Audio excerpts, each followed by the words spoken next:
before we going to tell you about what happened in Malacca, I'll just give you a bit of story, tell you a bit of story. And June, the next one, please. This is my sister. She's have depressions since year 2000, and her depression getting worse and worse, and her fear and her anxiety has causes her sleeping and eating disorders. And then, she stayed with my parents. And September 2017, my father, my dad, had stroke. And then a month later, my mom had stroke. So they both ended up in the nursing home. And later on, my mom passed away. So that's too much for my sister to handle. And she's home alone.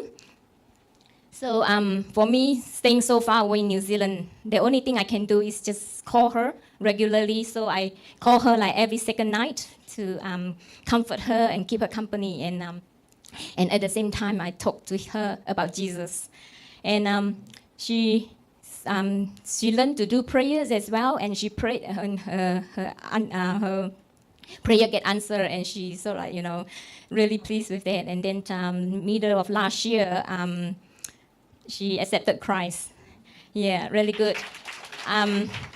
But she still got the fear of going out to the house. She didn't.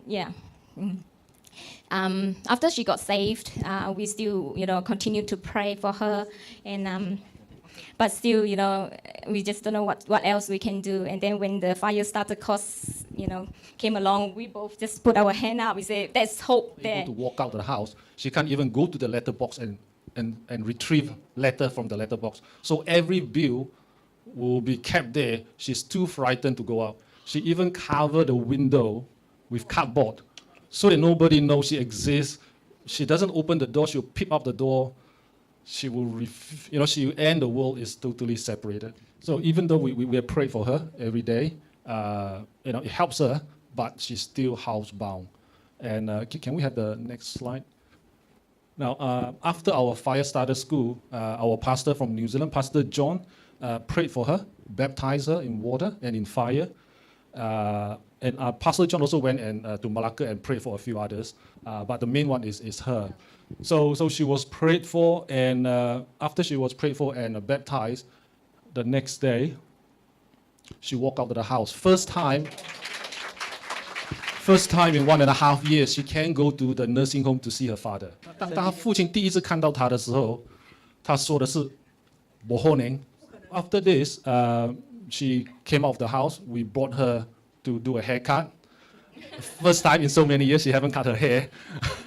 I think for most women, this is almost impossible. But she walked out. And whoever know her and saw her got a shock. It's totally unbelievable that she can walk